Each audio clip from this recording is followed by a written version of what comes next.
¿Te has preguntado alguna vez si tu fe puede proteger a tus hijos y nietos de los peligros espirituales que los rodean? La Biblia afirma una verdad poderosa en Proverbios 14:26. El que teme al Señor posee una fortaleza segura y para sus hijos será un refugio.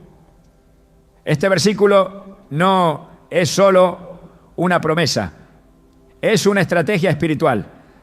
Tu relación con Dios puede ser un escudo de protección para tus generaciones.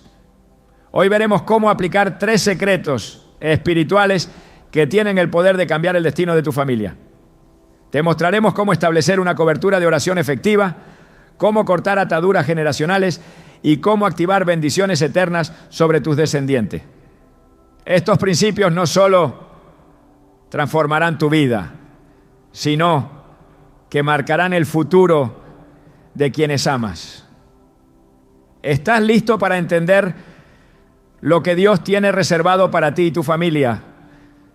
Hay batallas que tus hijos ni siquiera saben que han sido libradas por ellos. Hay peligros que han pasado de largo no por suerte ni por coincidencia, sino porque tú, quizás sin saberlo, has levantado un muro invisible que los protege. Ese muro se llama fe. Una fe viva, activa y persistente, que aunque a veces no lo sientas, está trabajando a favor de tu descendencia. La palabra de Dios lo declara sin ambigüedades en Proverbios 14:26. En el temor del Señor está la fuerte confianza y esperanza tendrán sus hijos. Es decir, que el simple hecho de que tú honres a Dios con tu vida crea un refugio seguro para tus generaciones. Una cobertura que no se ve, pero que resiste ataques, desvía peligros y sostiene a quienes todavía están creciendo en medio de un mundo cada vez más hostil. Muchas veces los padres y abuelos cargan con la angustia de ver a sus hijos apartarse del camino, confundidos, atrapados en decisiones que los alejan de la voluntad de Dios. Se preguntan qué más pueden hacer. Lloran, se frustran, oran con desesperación. Pero la Escritura ofrece una verdad que consuela y desafía al mismo tiempo. Tu caminar con Dios tiene repercusiones eternas en la vida de los tuyos. No es una teoría, es una realidad espiritual. Así lo muestra la historia de Noé. En Génesis 6:9 se nos dice que Noé era un hombre justo y perfecto entre sus contemporáneos y que caminaba con Dios, y por causa de su obediencia no solo fue él quien se salvó del diluvio, sino también su esposa, sus hijos y las esposas de sus hijos. Noé encontró gracia, pero su familia cosechó los frutos de esa gracia. La fe de un hombre se convirtió en el refugio de toda su casa. Esto debe llenarte de esperanza, pero también de responsabilidad. Porque cada decisión que tomas hoy, cada paso que das en obediencia, cada vez que eliges orar en lugar de rendirte, estás construyendo un muro de protección espiritual alrededor de tus hijos y nietos. Aunque ellos aún no comprendan, aunque parezca que están caminando en la dirección opuesta, tu fidelidad está dejando huellas invisibles que un día ellos seguirán. En Éxodo 26, Dios afirma: y hago misericordia a millares, a los que me aman y guardan mis mandamientos. Ese millares no es solo una cantidad numérica, es una visión generacional. Dios no ve solo tu vida, Él ve tu linaje, tu sangre, tus hijos aún no nacidos. Cuando tú decides amarle y obedecerle, Él extiende su misericordia más allá de tus años. Uno de los ejemplos más conmovedores lo encontramos en el libro de 2 Timoteo. Pablo escribe a su discípulo Timoteo y le dice: trayendo a la memoria la fe no fingida que hay en ti, la cual habitó primero en tu abuela Loida y en tu madre Eunice, y estoy seguro que en ti también. 2 Timoteo 1:5. Aquí vemos una herencia espiritual viva, transmitida de generación en generación. No fue una enseñanza forzada, no fue un adoctrinamiento impuesto, fue una fe genuina que se vivía en casa, una fe que se respiraba en la vida cotidiana, una fe que era más poderosa que cualquier sermón, La abuela creyó, la madre caminó en esa verdad y Timoteo fue marcado por ello. La fe no se hereda como un objeto, pero sí se transmite como una atmósfera. Se modela, se siembra, se cultiva. Muchos creyentes se sienten frustrados porque sus hijos han abandonado la fe o se muestran indiferentes. Pero la historia de la Biblia muestra una y otra vez que las semillas sembradas en el Espíritu no se pierden. Tienen un tiempo de germinación diferente al de nuestras expectativas. En Lucas 15, Jesús cuenta la parábola del hijo pródigo. El padre de esa historia no impidió la partida de su hijo. No lo retuvo por la fuerza, pero lo esperó con el corazón firme. Sabía que había sembrado valores, verdad, amor. Y aunque el hijo se alejó, cuando llegó el momento de crisis, lo que había sido sembrado en su alma fue lo que lo trajo de regreso. La casa del Padre, la presencia del Padre, la dignidad que una vez conoció, todo eso se convirtió en el faro que lo guió de vuelta. Tu presencia en Dios es ese faro, aunque ahora ellos no lo vean. La batalla espiritual por la familia es una de las más intensas. El enemigo sabe que si destruye el núcleo familiar, paraliza generaciones. Pero tú puedes establecer una muralla espiritual con tu vida.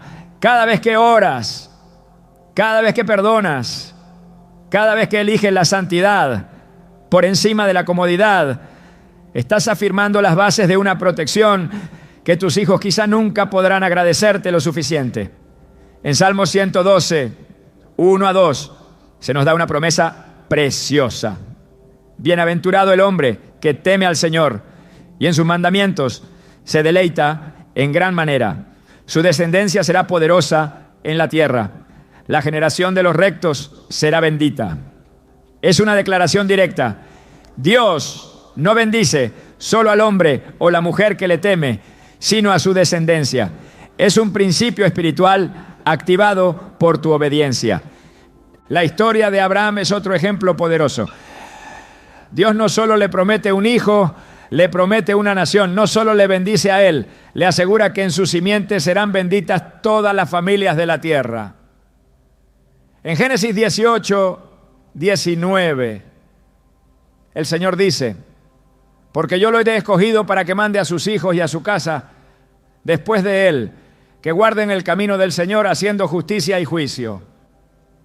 Esto revela el plan divino.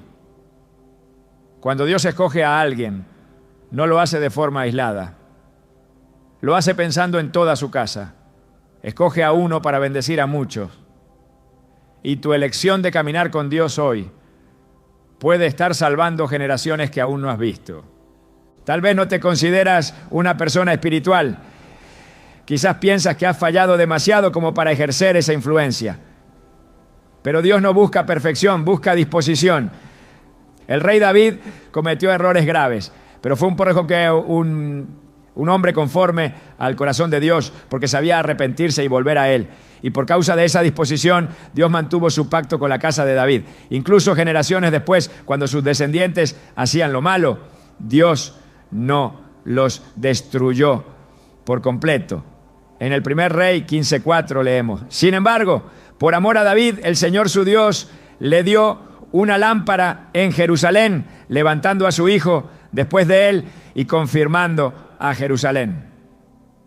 Por amor a un antepasado fiel, Dios mantuvo viva la esperanza. Ese puede ser tu legado también.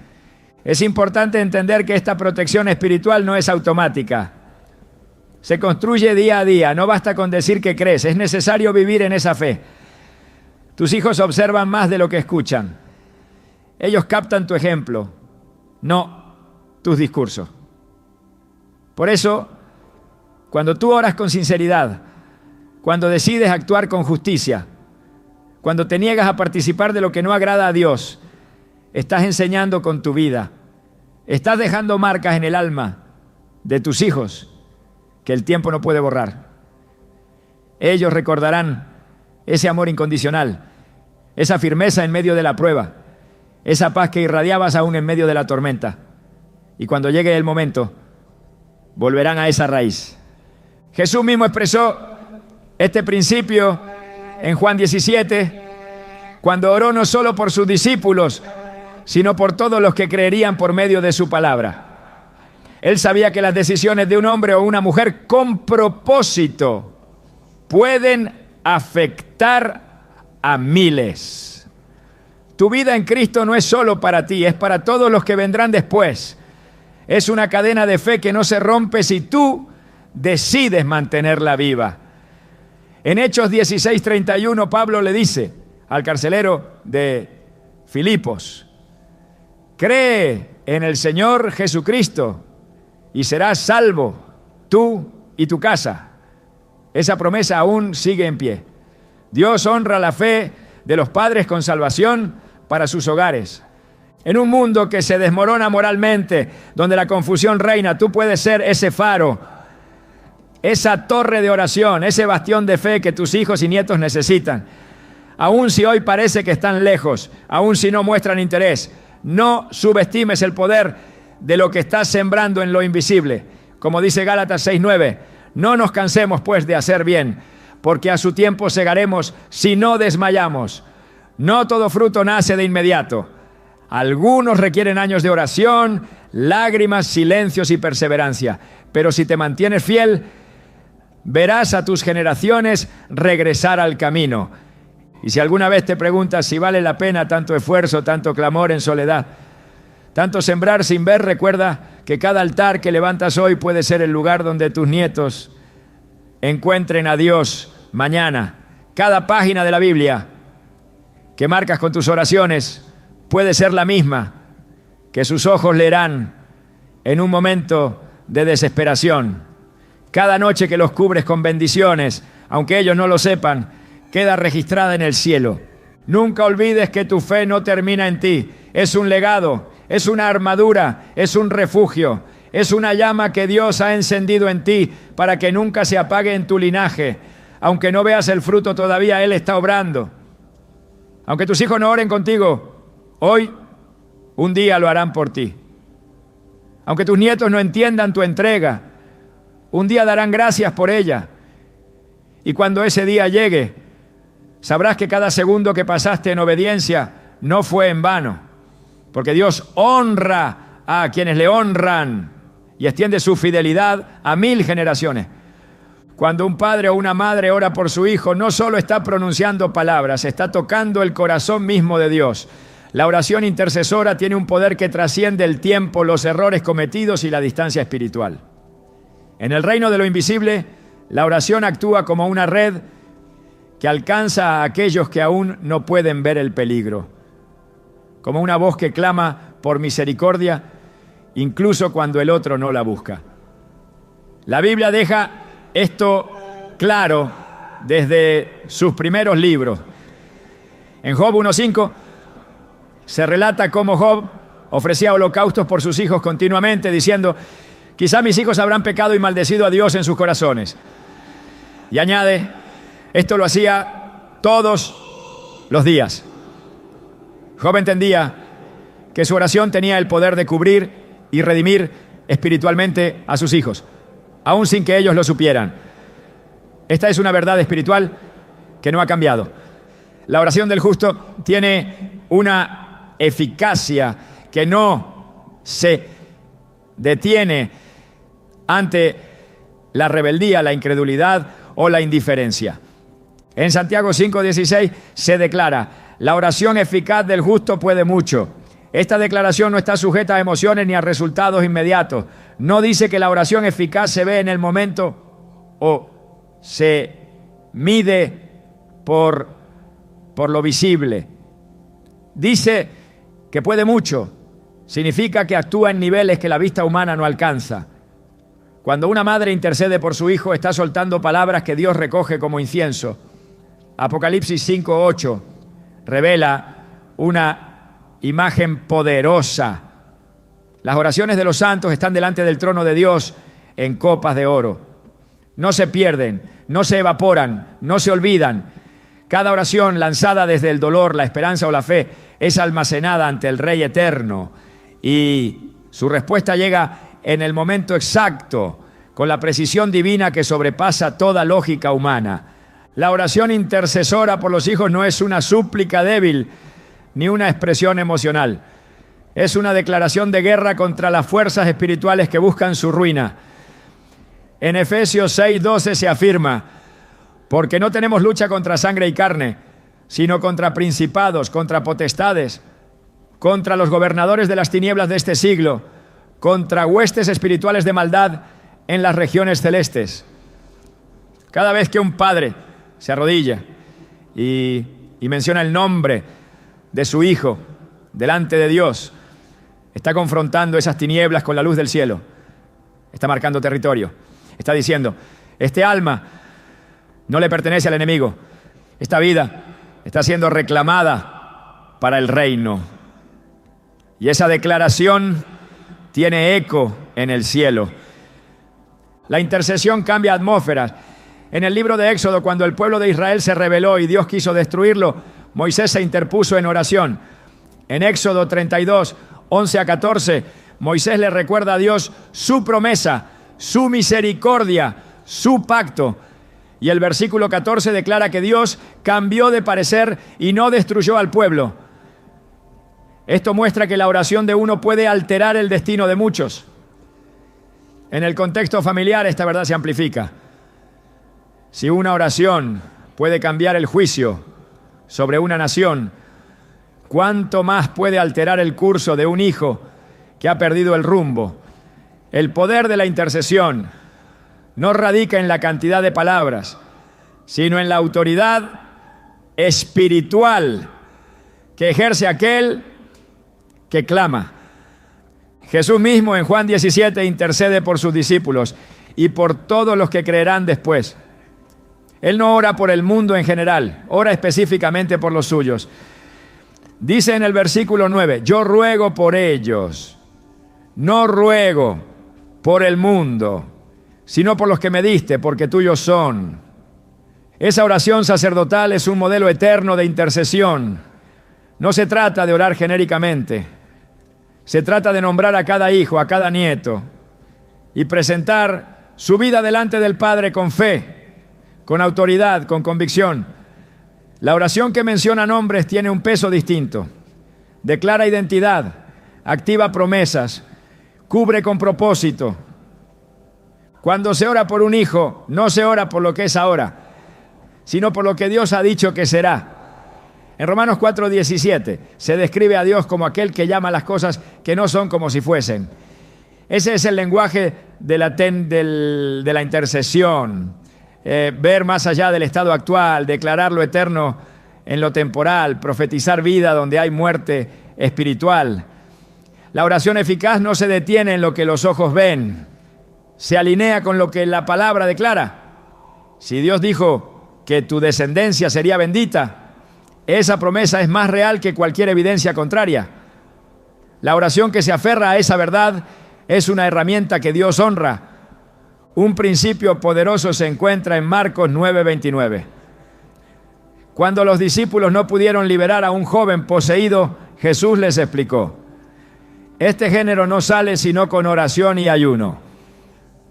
Esto enseña que hay batallas espirituales familiares que no se ganan con buenos consejos ni con reproches. Se ganan en el secreto.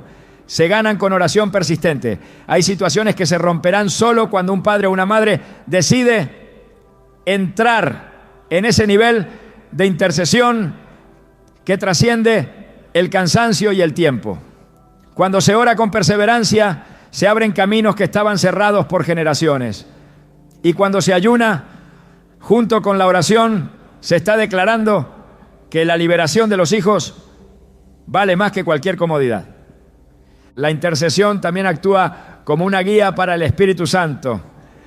En Romanos 8:26 se nos dice: el Espíritu nos ayuda en nuestra debilidad, porque no sabemos orar como conviene. Pero el Espíritu mismo intercede por nosotros con gemidos indecibles. Cuando no hay palabras, cuando el dolor es demasiado profundo para articular frases, el Espíritu toma el control. Y cuando un padre intercede con esa dependencia del Espíritu, lo que sucede es sobrenatural. La oración entonces no se queda en la tierra, sino que viaja directo al trono, cargada con la voluntad divina, lista para provocar un cambio eterno. En los salmos hay una constante referencia a las generaciones.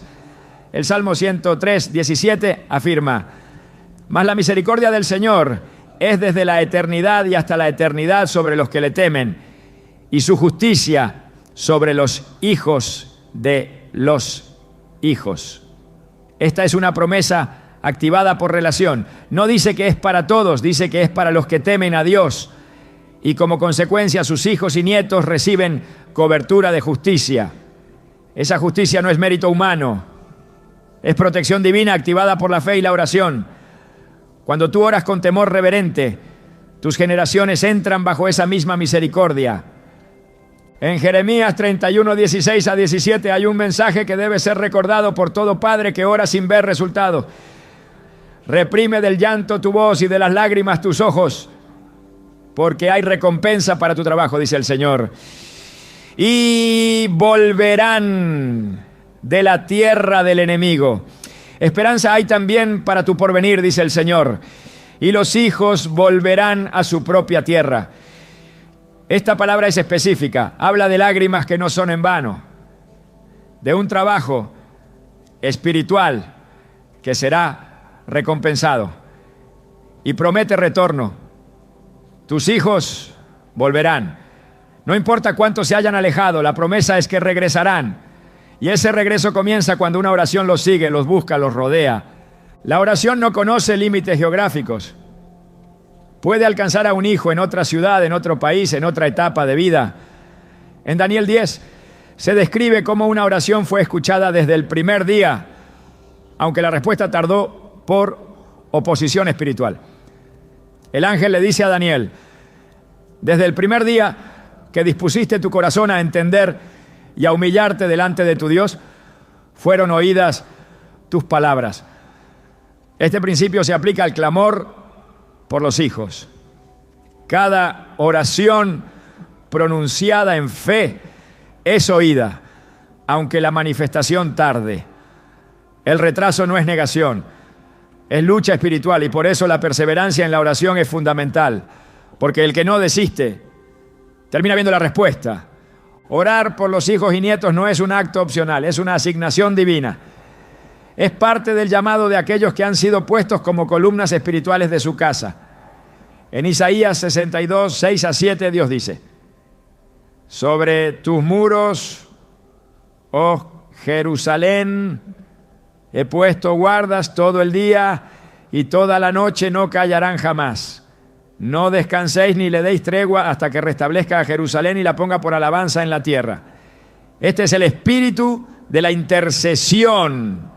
No callar, no desistir, no darle tregua a Dios.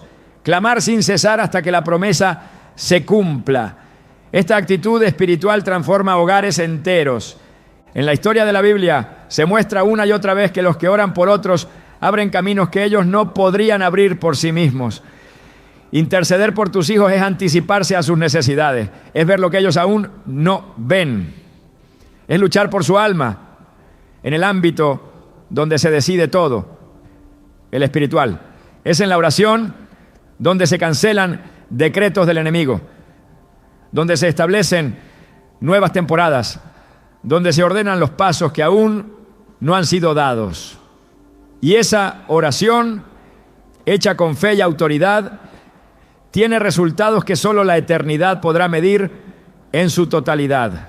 Dios ha dejado claro que honra la intercesión. En Isaías 59, 16 se dice: y vio que no había hombre, y se maravilló de que no hubiera quien se interpusiese. Esto revela que Dios busca intercesores, a alguien que se levante, que se ponga en la brecha, que clame. Cuando tú tomas esa posición, estás cumpliendo uno de los roles más poderosos que un creyente puede tener. No importa si tus hijos no oran, no importa si tus nietos no creen. Si tú estás orando, hay una brecha abierta. Y mientras esa brecha esté ocupada, la misericordia de Dios seguirá fluyendo. La intercesión no es una reacción al problema, es una preparación para el milagro. Orar por los tuyos antes de que se pierdan, antes de que enfermen, antes de que se alejen, es sembrar salvación anticipada, es construir un camino de regreso, aunque ellos no lo sepan. Y cuando el momento llegue, ese camino estará listo, porque fue trazado con oración, con fe, con lágrimas y con perseverancia. Así como el incienso nunca deja de subir, tu oración nunca dejará de tener efecto. Aunque no lo veas aún, está obrando. Aunque no haya señales, el cielo está actuando. Aunque todo parezca en contra, Dios sigue escuchando. Porque la oración de un justo, de un padre, de una madre que se niega a rendirse, es una de las armas más poderosas del reino de los cielos. Y no hay oscuridad que pueda resistirla. Existen ataduras invisibles que se transmiten de generación en generación. Patrones que se repiten con precisión inquietante. Historias familiares marcadas por la repetición del mismo dolor, los mismos fracasos, las mismas desviaciones.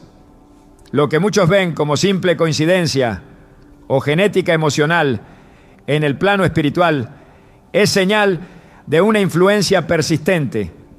La palabra de Dios lo declara con claridad en Éxodo 34:7, cuando describe a Dios como el que visita la iniquidad de los padres sobre los hijos y sobre los hijos de los hijos hasta la tercera y cuarta generación.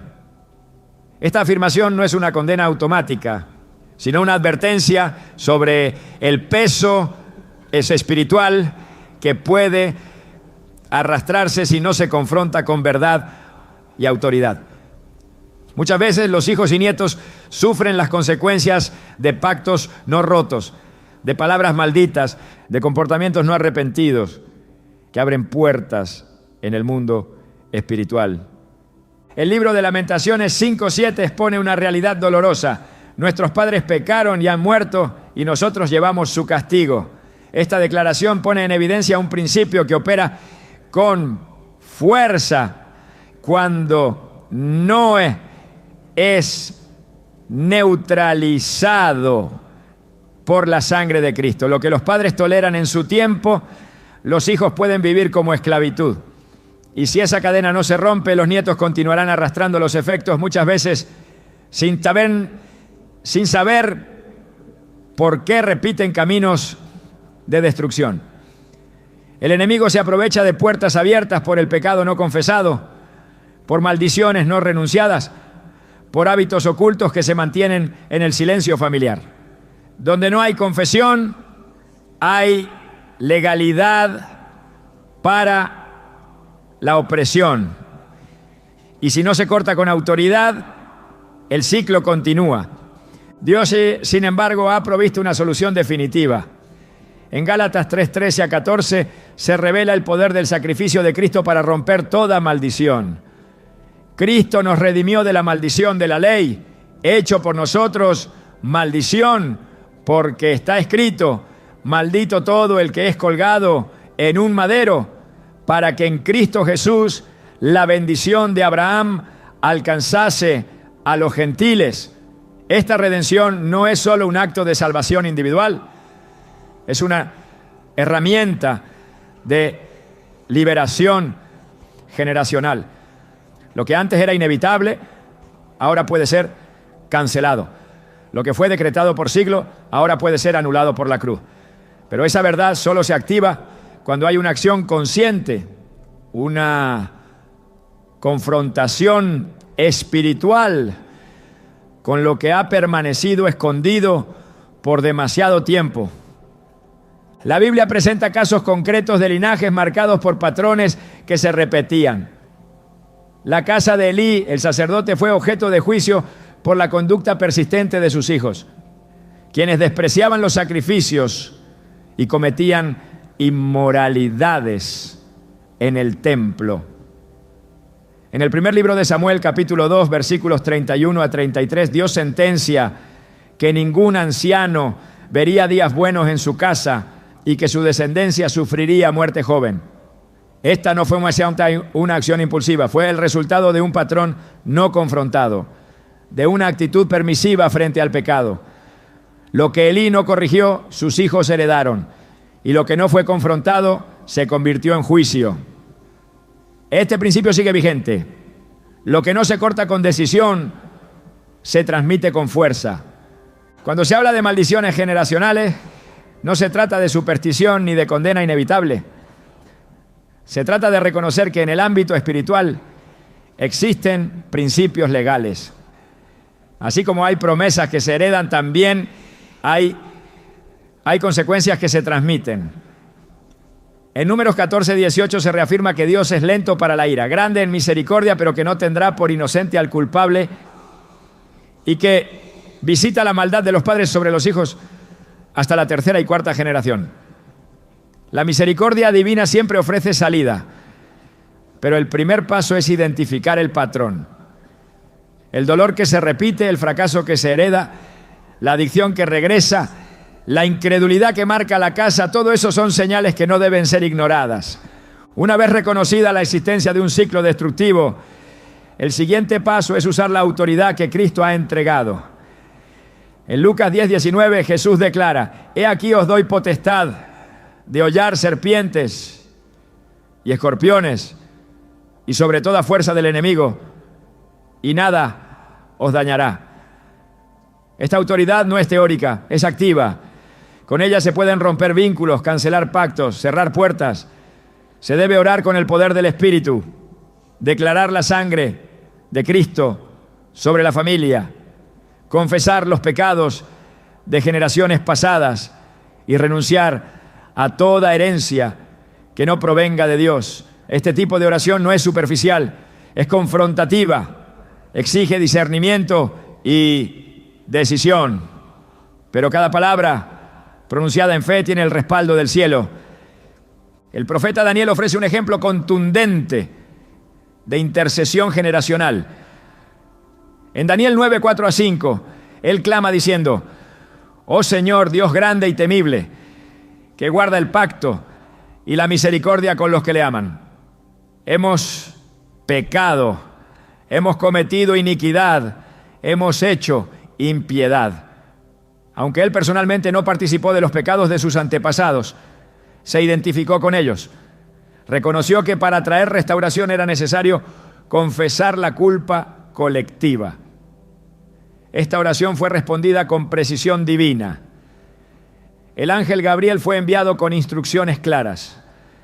Esto enseña que cuando alguien se pone en la brecha y asume la carga espiritual de su linaje, el cielo responde con liberación. En Nehemías 1:6 se repite el mismo patrón. Nehemías ora: «Confieso los pecados de los hijos de Israel que hemos cometido contra ti. Sí, yo y la casa de mi padre hemos pecado». Esta confesión intercesora es clave. El líder reconoce el pecado heredado, lo presenta delante de Dios, y desde esa posición inicia la restauración de una ciudad entera. Esto confirma que el destino de una familia puede cambiar cuando uno decide cortar con el ciclo de pecado. No se trata de asumir culpa ajena, se trata de interceder con conciencia espiritual, de ejercer la posición que Dios da a aquellos que desean ver su linaje restaurado.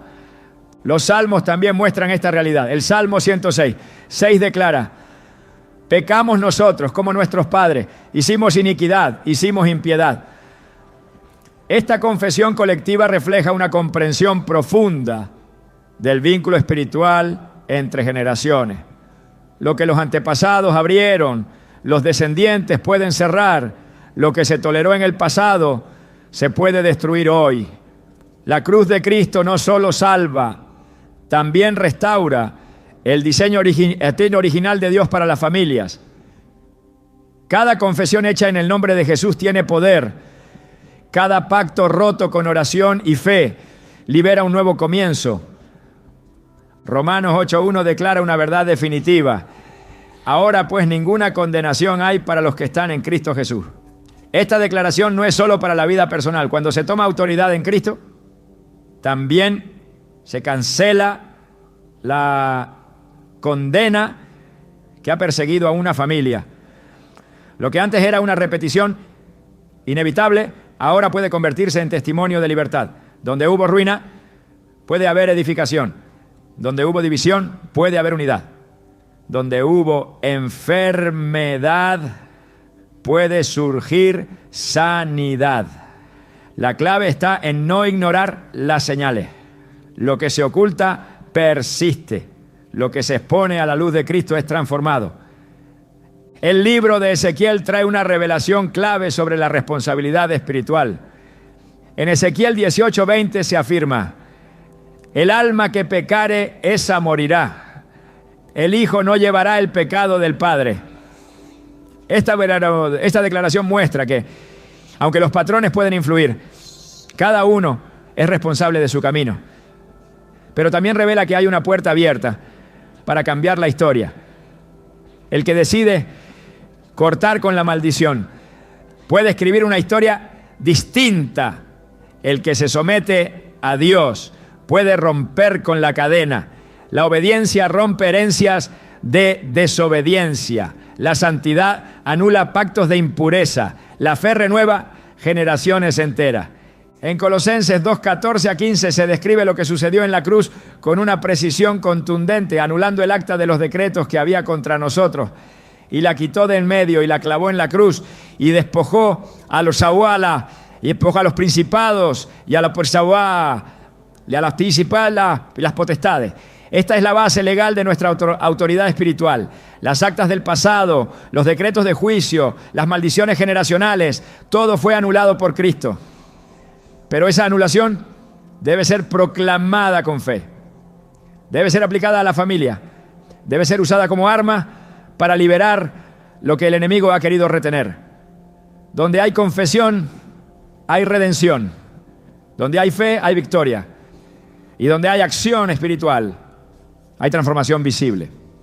El apóstol Pedro declaró en 1 Pedro 1:18-19 que no fuimos rescatados de vuestra vana manera de vivir, la cual recibisteis de vuestros padres con cosas corruptibles, sino con la sangre preciosa de Cristo. Este texto confirma que lo recibido como herencia destructiva puede ser cancelado por la sangre. No hay pecado heredado que la sangre no pueda limpiar. No hay patrón que no pueda romperse con la verdad del Evangelio. La sangre de Cristo es suficiente, pero debe ser aplicada con entendimiento. Cuando se ora con esa conciencia, el ciclo se detiene, la oscuridad retrocede, el propósito de Dios resplandece. El Salmo 145:4 nos muestra el plan divino. Una generación alabará tus obras a otra y anunciará tus proezas. Este es el diseño original. No heredar ruinas, sino heredar gloria. No repetir errores, sino construir sobre la fidelidad de Dios. No transmitir cadenas, sino dejar un legado de fe, de justicia, de obediencia. Cada generación tiene el poder de decidir, pero alguien debe iniciar el cambio. Alguien debe levantar la voz. Alguien debe romper lo que nadie antes se atrevió a confrontar. Y cuando eso sucede, el cielo responde con honra, con restauración y con dirección clara. Dios no deja en oscuridad a quienes desean liberar su linaje. Su palabra es lámpara que ilumina las raíces, que revela lo que estaba oculto, que expone lo que necesita ser sanado. Y cuando se actúa con base en la palabra, la victoria está asegurada. La familia que reconoce la verdad y actúa con fe, deja de ser víctima del pasado y se convierte en arquitecta de un nuevo destino. Porque en Cristo toda maldición puede ser reemplazada por una bendición eterna. Hay una dimensión del mundo espiritual que muchos ignoran y por tanto no aprovechan. No se trata solo de evitar el mal o romper ataduras, sino de activar realidades divinas que están dormidas, esperando que alguien con fe las despierte. Dios ha preparado herencias espirituales específicas para cada familia, legados de bendición, de propósito, de favor. Pero esas herencias no se manifiestan automáticamente. Necesitan ser reclamadas, afirmadas, invocadas, con entendimiento. En Efesios 1:3 está escrito: bendito sea el Dios y Padre de nuestro Señor Jesucristo, que nos bendijo con toda bendición espiritual en los lugares celestiales en Cristo. Esa declaración no habla en futuro, habla en pasado. La bendición ya fue dada, solo necesita ser activada. Muchos viven debajo de la provisión espiritual asignada a su linaje porque nadie antes se atrevió a creer que existía algo más. Pero el diseño de Dios no es mezquino. Él no llamó a sus hijos a sobrevivir espiritualmente, sino a caminar en la plenitud de lo que ha sido prometido desde antes de la fundación del mundo. La historia de Isaac en Génesis 26 confirma esta verdad. Cuando hubo hambre en la tierra, todos huyeron, pero Dios le indicó a Isaac que se quedara. En obediencia, sembró en tierra seca y cosechó 100 por 1, no porque las condiciones fueran favorables, sino porque había una promesa que lo respaldaba, una herencia que había recibido por ser hijo de Abraham. La tierra respondió, no a su habilidad, sino a la palabra que ya estaba sobre su vida. Esto es exactamente lo que sucede cuando alguien entiende que su familia tiene una asignación divina. La bendición no depende de las circunstancias, sino de la palabra que ha sido declarada. Cada familia tiene una identidad espiritual. No todos han sido llamados a lo mismo, pero todos han sido llamados a algo. En el 1 Pedro 2:9 se declara que somos linaje escogido, real sacerdocio, nación santa, pueblo adquirido por Dios. Esa no es una definición abstracta, es una descripción precisa de una herencia espiritual colectiva. Cuando los padres comienzan a caminar en esa identidad, las generaciones que siguen se alinean sin saberlo. La atmósfera espiritual cambia. Se abren puertas que antes estaban cerradas. Se despiertan dones dormidas. Se activan llamados que estaban en espera. Porque cada paso de obediencia de una generación es una señal para la siguiente. Y cuando una generación entiende que ha sido bendecida para bendecir, comienza un efecto en cadena que no se detiene.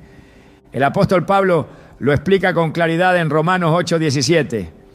Y si hijos, también herederos, herederos de Dios y coherederos con Cristo.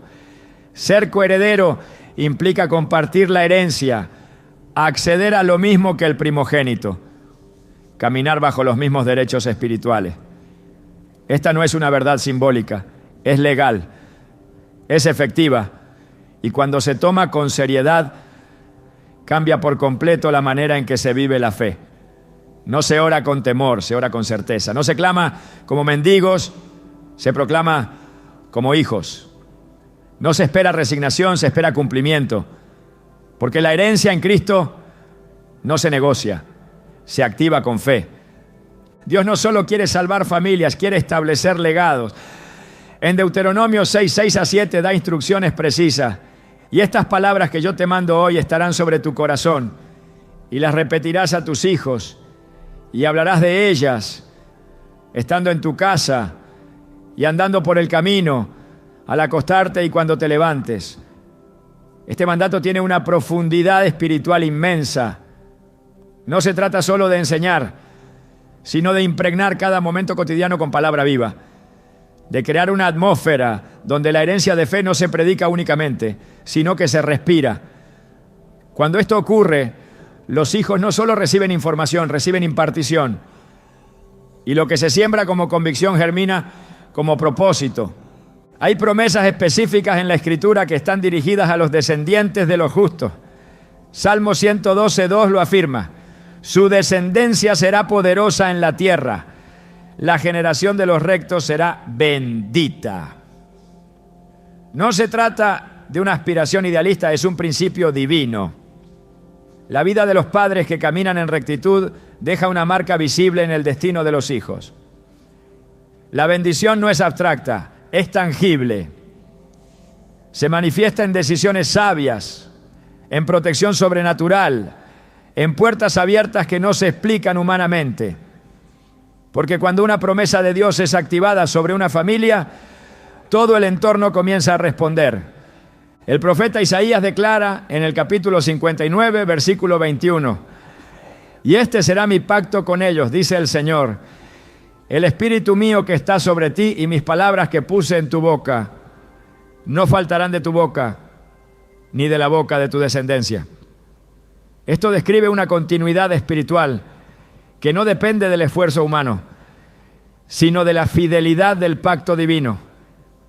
Dios quiere que lo que comenzó contigo no se detenga, que el fuego que se encendió en tu altar no se apague con tu generación, y que lo que has sembrado con oración, con renuncia, con fidelidad, se multiplique en tus hijos y nietos, no por azar, sino por pacto.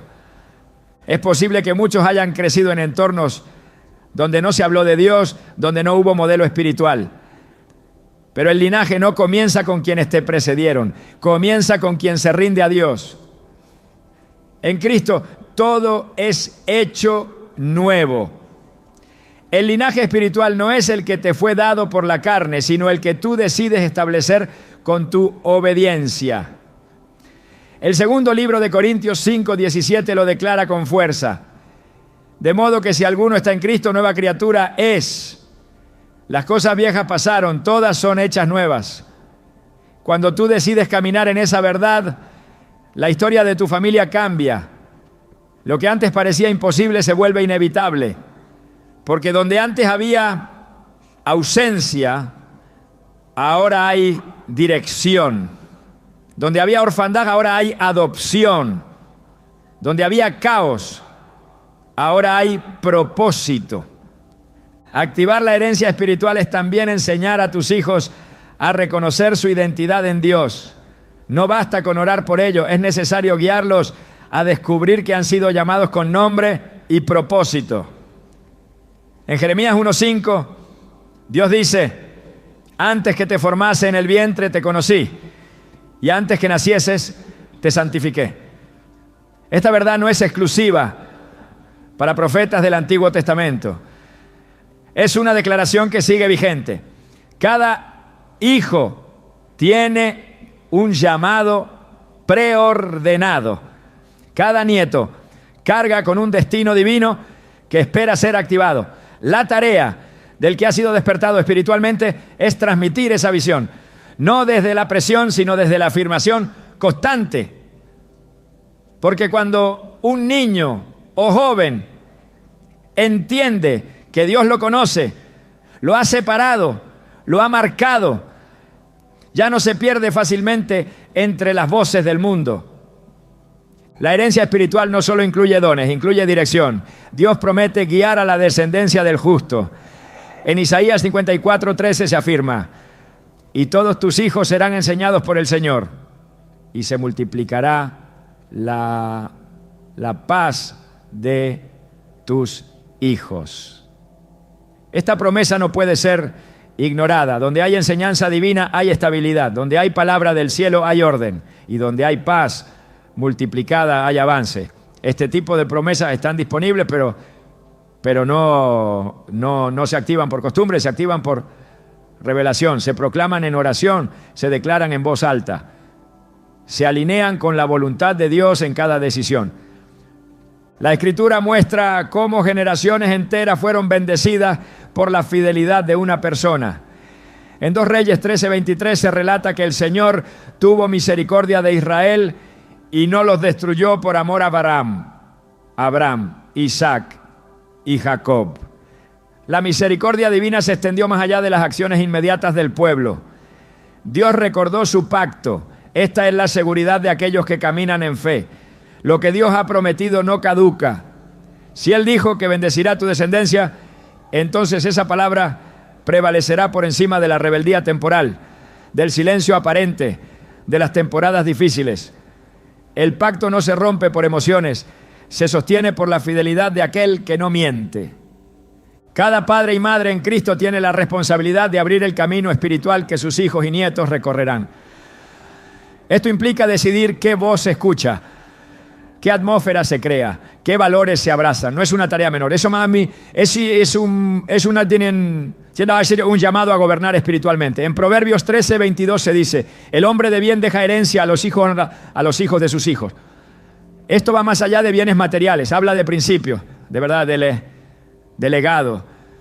Habla de decisiones que sembrarán estabilidad cuando tú ya no estés, porque la herencia que vale es la que sobrevive al tiempo. Dios honra la fidelidad con continuidad. Lo que hoy siembras en obediencia, mañana florecerá como favor en la vida de los tuyos. No siempre será visible de inmediato, no todos lo entenderán desde el principio, pero las raíces que se afirman en la palabra no se quiebran con el viento. Y el árbol que nace de la verdad da fruto a su tiempo.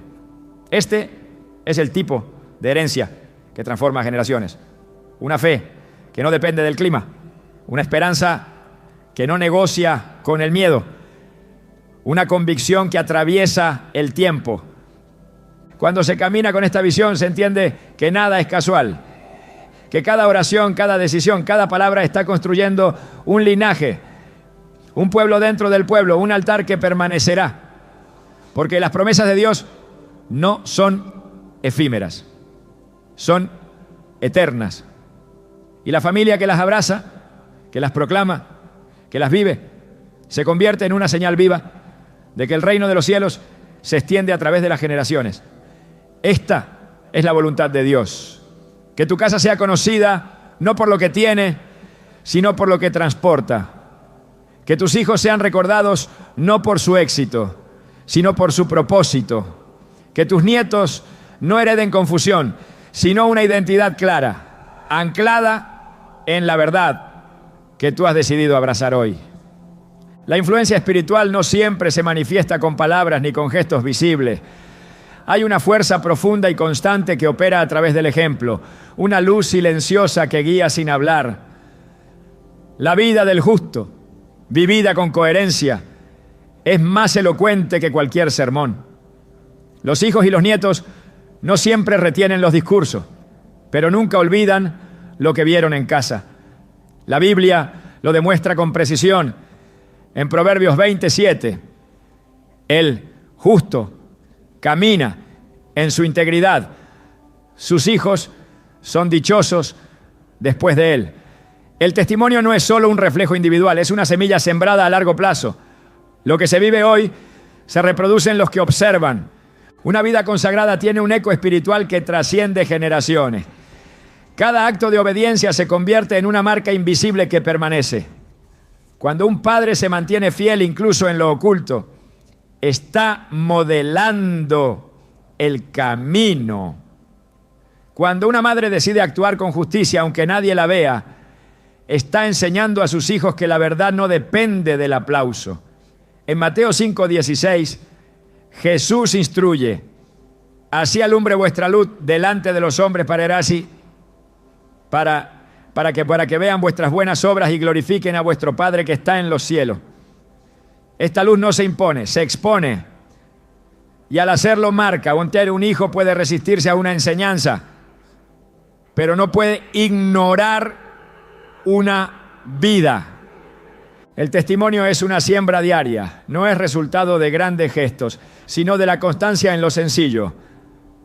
Cada vez que se elige perdonar en lugar de guardar rencor, cada vez que se responde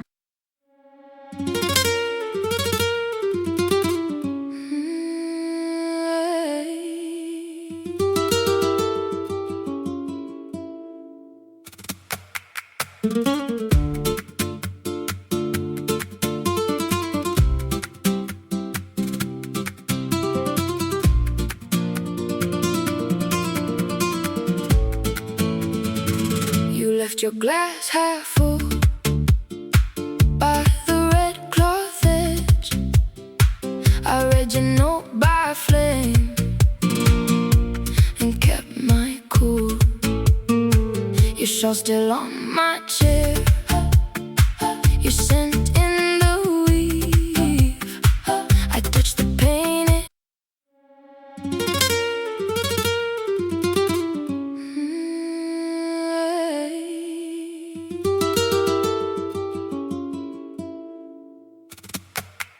You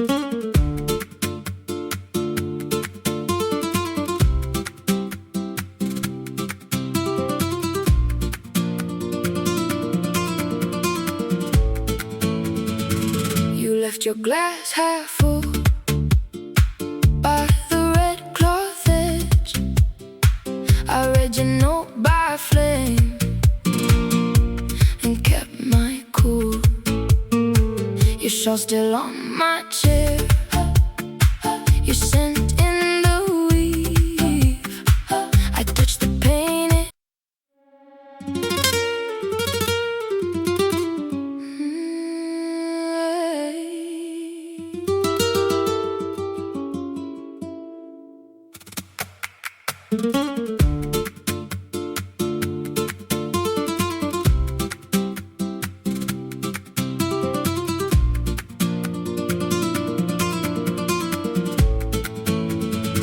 You left your glass half full by the red cloth edge. I read your note by flame and kept my cool. Your shawl still. Con mansedumbre en lugar de ira, cada vez que se honra a Dios, aun cuando no hay recompensa inmediata, se está mostrando un modelo de vida que formará criterio en los hijos. El Salmo 101, 2, contiene una declaración poderosa. En la integridad de mi corazón andaré en medio de mi casa. La casa es el primer altar. El hogar es el escenario donde se prueba la autenticidad de la fe. Allí, donde no hay público, es donde el testimonio se consolida o se desvanece. Una generación que ve fe vivida con integridad es una generación que aprende a temer a Dios sin manipulación. En Deuteronomio 4:9 se encuentra una advertencia clara. Por tanto, guárdate y guarda tu alma con diligencia, para que no te olvides de las cosas que tus ojos han visto, ni se aparten de tu corazón todos los días de tu vida. Antes bien, las enseñarás a tus hijos y a los hijos de tus hijos. La enseñanza más efectiva es aquella que nace del recuerdo de lo vivido. Y lo que los hijos ven en el comportamiento de sus padres permanece en su conciencia, incluso cuando se alejan. El corazón humano reconoce la verdad vivida, incluso si la rechaza temporalmente. Permanecer firme cuando todo alrededor parece desmoronarse es uno de los testimonios más poderosos. El que continúa buscando a Dios en medio del dolor está mostrando que su fe no es circunstancial. El que mantiene la esperanza cuando todo indica lo contrario está plantando en el alma de sus hijos la certeza de que Dios es real. Y esa semilla, sembrada en el terreno de la constancia, germinará cuando llegue el tiempo. En Hebreos 6:12 se nos exhorta a no ser perezosos, sino imitadores de aquellos que por la fe y la paciencia heredan las promesas. Lo que se hereda por observación transforma con más fuerza que lo que se impone por instrucción. Los hijos aprenden a escuchar a Dios cuando han visto a sus padres obedecerlo sin condiciones. Aprenden a confiar cuando han visto fe en medio de la incertidumbre. Aprenden a servir cuando han sido testigos de entrega desinteresada. El ejemplo forma el carácter. La coherencia espiritual forma el alma. En 1 Corintios 11:1, Pablo dice: sed imitadores de mí, así como yo de Cristo. Este tipo de afirmación solo puede hacerse cuando la vida y el mensaje son uno solo. Y ese es el llamado para quienes desean ver a sus generaciones caminar en la verdad. Dios no busca perfección en el testimonio, busca autenticidad. No se trata de no cometer errores, sino de vivir en verdad aun cuando se falla. El arrepentimiento sincero también forma parte del ejemplo. Cuando los hijos ven humildad, aprenden a restaurar. Cuando ven rectitud, aprenden a decidir. Cuando ven a alguien que permanece aprenden a resistir. La vida que refleja el carácter de Cristo se convierte en un espejo que forma identidad. Y una identidad formada en la verdad es difícil de destruir. El poder silencioso del testimonio diario es una de las armas más subestimadas en la batalla espiritual por los hijos. Pero Dios la ha usado desde siempre para transformar generaciones. A través de ella los principios del reino se encarnan en lo cotidiano. Y cuando eso ocurre, el corazón de los hijos se inclina, incluso sin darse cuenta, hacia la luz. Porque el ejemplo, cuando es verdadero, tiene un poder que ni el tiempo ni la distancia pueden borrar. La neutralidad espiritual nunca ha sido una opción segura. En el reino de Dios, el terreno que no se conquista se pierde, y el espacio que no se llena de su presencia será inevitablemente ocupado por otra influencia. Jesús lo dejó claro en Mateo 12:30. El que no es conmigo, contra mí es, y el que conmigo no recoge, desparrama. Esta declaración confronta cualquier pasividad en la vida espiritual del hogar.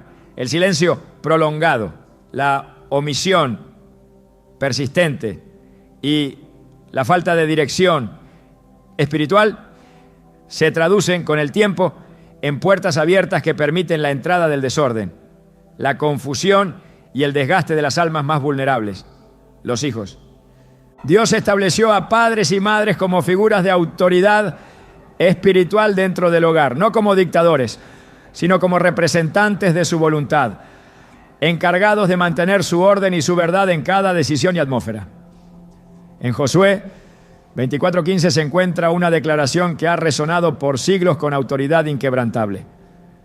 Yo y mi casa serviremos al Señor. Esa afirmación no fue una sugerencia, fue una resolución. Josué no consultó a su familia para decidir si servirían a Dios. Estableció con firmeza el camino a seguir.